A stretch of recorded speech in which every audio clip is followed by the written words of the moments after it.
Hi everyone, and welcome to the newest voice of the Niagara region, NNTV. I'm Annie Silvester. Hope you had a great weekend, some nice sunshine over the next couple of days in the forecast, and the warm weather will follow along. Your complete AccuWeather forecast will be along shortly, so let's turn our attention now to some of our top local stories. Some exciting news for the Niagara Falls area, as it was the highly anticipated grand opening of the Scotiabank Convention Centre on Friday. NNTV's Janelle Steeper went down to check out the festivities firsthand. Here she is with that story. It's been a long time in the making, but only 2 years ago the construction started up. After a lot of hard work, it is ready to be seen. The Niagara Falls Scotiabank Convention Centre is finally opening its doors.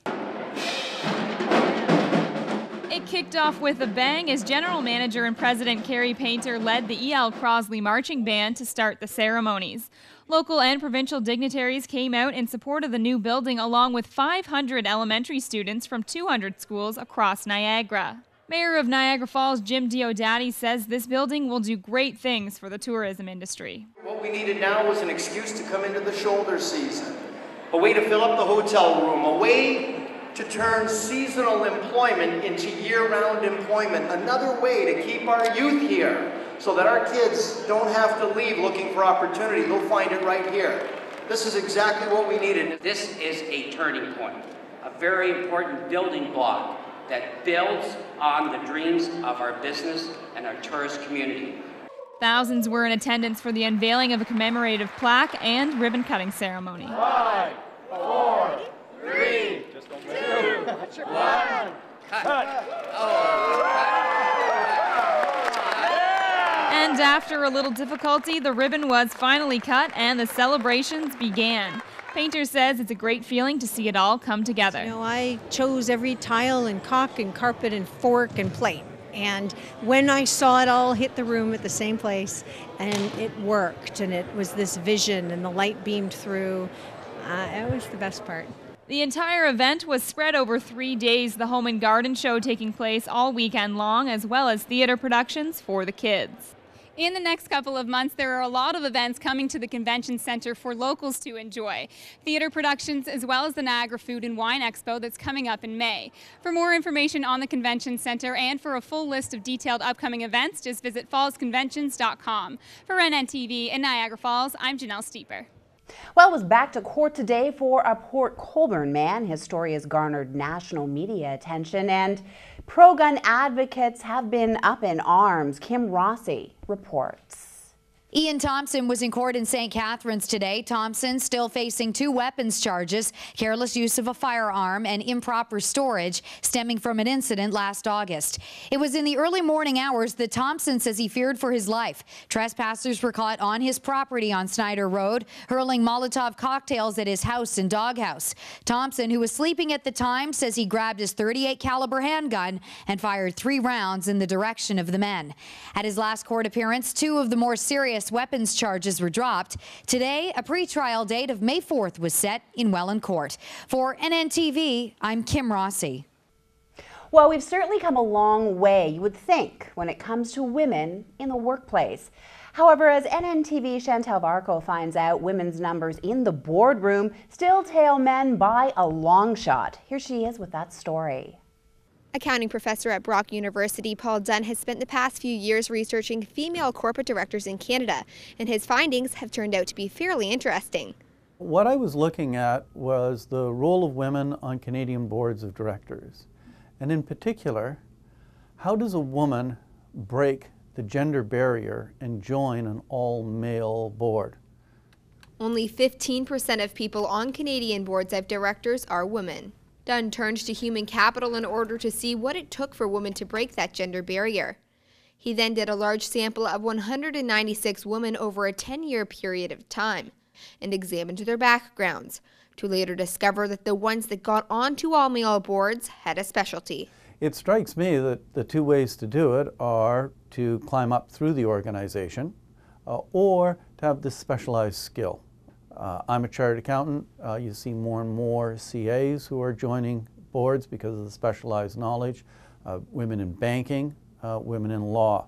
So it's having that specialized skill that firms need when they're expanding. After years of research and close to a year of compiling data and writing, Dunn finished his paper. The accounting professor was so intrigued by what he learned doing his first study on gender barriers that he is currently working on another. This study is to determine whether women are utilized on boards of directors or seen as tokens. Reporting for NNTV, I'm Chantal Varco. A boy in Lincoln was approached by a strange man this morning as he waited for his school bus on Green Lane Road near Bartlett Road. Police say a car pulled up and the man inside told the boy he'd lost his cat and asked if he'd seen it. When the boy's mother came outside, the car took off. The car is described as a newer model dark red Ford Mustang. The driver, a white man in his 40s or early 50s with glasses and brown hair, had hair that was longer in the back and shorter on the sides. If you have any information, call police at 905-688-4111 or Crime Stoppers. And that concludes our look at the news around Niagara. Please stay with us. Your AccuWeather forecast, sports, and entertainment, along with more news, also coming up.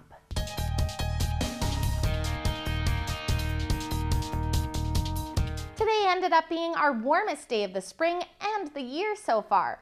Unfortunately, this warm surge isn't here to stay as a cold front has been moving in this evening, kicking off some spotty showers. The good news is that even though we are facing a cold front, we won't be facing cold temperatures of any extreme. Although the nights will still be chilly, daytime highs this work week look to be grasping on to temperatures in the double digits.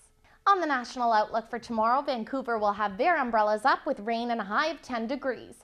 Edmonton will be busting out the shades with some bright sunshine, but they will want to hang on to their winter jackets as they'll only reach a high of 5 and a cold low of -7. Regina will have a high of 6 and then plummet down to -9 overnight. Winnipeg may see some passing showers, but their daytime high will be around 11 degrees. Toronto will also be in the double digits with a high of 11, but mainly cloudy skies. Montreal will brighten up with a high of 12, and St. John's will be getting rain and a high of 8. On the regional radar and satellite from the past 12 hours, you can see the final bands of the low pressure system that hammered areas of Ontario with wet weather and severe thunderstorms last night have moved out of the area towards Quebec and Atlantic Canada. There have even been some breaks in the cloud today during the late afternoon to let in some sunshine. Taking a closer look at how this cold front will affect us over the next 72 hours, after reaching a high of 21 today, we will chill down to 3 degrees overnight. Then we'll rise up to around 11 tomorrow before dropping down to 2 Tuesday night. Then Wednesday, we will just manage to moderate to a high of 10 degrees. If you're crossing the border for work or leisure tomorrow, it will be a noticeably cooler day compared to how we started the work week with partly to mainly cloudy skies. As the cold front arrives this evening, it will be kicking off some spotty showers. Behind the front, clouds will linger later tonight as it dries out, but it should clear up. Tomorrow will be cooler than today, but it will be dry behind this frontal boundary. Then a wave of low pressure will form, which will then slow down and stall the front. Tomorrow, the front will then start running northeastward into tomorrow night and Wednesday. That low pressure system could bring us a little bit of rain at times late tomorrow night. Drier air will return again on Thursday, which looks like a gorgeous day shaping up with milder temperatures, and it looks like our work week will probably end dry before another low pressure system moves in and looks to be bringing rain for the weekend. On this day